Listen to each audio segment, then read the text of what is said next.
Hi friends, good morning. Welcome to my channel Textile for Everyone. Friends, recently मेरे YouTube channel पे एक मित्र ने कुछ सवाल पूछे स्ट्रेस स्ट्रेन कर्व के। तो मैंने ये सोचा कि it is necessary to prepare a video on that. I have seen practically that in routine basis, while testing yarns, usually we check the strength and elongation. And these routine tests are important for a quality control department. अगर आप textile से संबंधित हैं या एक student है तो आपने देखा होगा कि ज़्यादातर हम लोग अपने रूटीन टेस्टिंग में, क्वालिटी कंट्रोल टेस्टिंग में स्ट्रेंथ और एलोंगेशन देखते हैं। And it is very important parameter which tells us the performance of the yarn.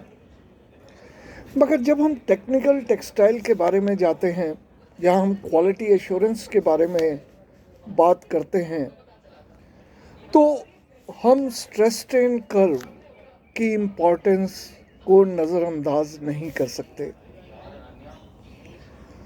और ये ज़्यादातर फिलामेंट यार्न या स्पेशल इंटरेस्ट यार्न जो है उनमें ये स्ट्रेस स्ट्रेन कर्व की इम्पोर्टेंस देखी जाती है। अगर हम टाइप ऑफ चार्ट देखें जो हमारी मशीन हमें नॉर्मली देती है तो या तो स्ट्रेस स्ट्रेन कर्व भी हो सकती है या स्ट्रेंथ एलोंगेशन चार्ट भी होती है। ये एक्चुअल में एक ग्राफ होता है। इसमें एक साइड में अगर हम देखें तो स्ट्रेस होता है normally on the vertical axis और हॉरिजेंटल एक्सिस में स्ट्रेन जो है वो दिखाई देता है। विद एनी स्ट्रेस किसी भी एक स्ट्रेस की रीडिंग पे एक एलोंगेशन भी जो है होगा। और ये जो स्ट्रेन है ये नॉर्मली जो मेज़र करती है ये स्ट्रेच को या एक्सटेंसिबिलिटी जो मटेरियल का होता है उसके बारे में हमें बताती है। टेक्सटाइल यार्न्स की अगर हम बात करें तो जो यूनिट्स होते हैं अगर हम देखें स्ट्रेस के वो ग्राम्स में होते हैं, आउंसेस में होते हैं और पाउंड्स में होते हैं। और जो स्ट्रेन के जो यूनिट्स होते हैं वो इंचेस या सेंटीमीटर में होते हैं और नॉर्मली ये परसेंटेज में जो है बताते हैं। कई इंस्ट्रूमेंट्स को इस ढंग से अरेंज किया जाता है कि जो उससे ग्राफ निकले तो स्ट्रेस एक्सिस वर्टिकल होता है ग्राफ के अंदर और कई इंस्ट्रूमेंट्स में ये हॉरिजेंटल चार्ट में भी होता है। जैसे अगर हम इंक्लाइंड प्लेन टाइप में अगर हम चार्ट निकालेंगे तो स्ट्रेस और जो लोड जो होता है वो वर्टिकल एक्सिस की तरफ दिखाता है।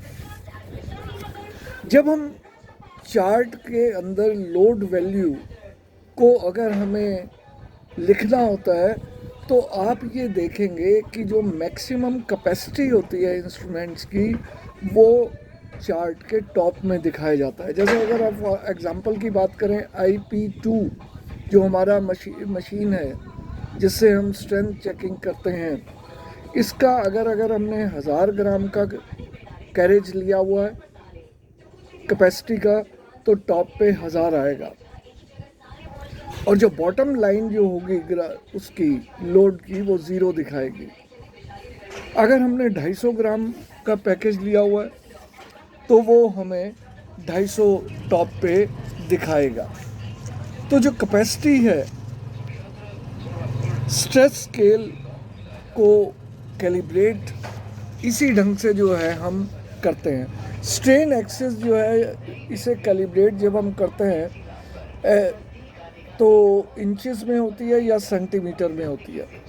मगर ज़्यादातर जो चार्ट्स होते हैं उनमें यूनिट्स जो हैं वो इंचेस में होते हैं।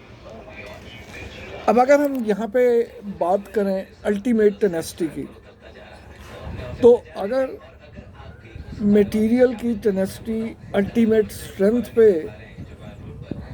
नोट की जाती है, तो ये वो स्ट्रेंथ होती है जहाँ पे हमारा जो धागा जो होता है या जो मटेरियल जो होता है वो रप्चर हो जाता है।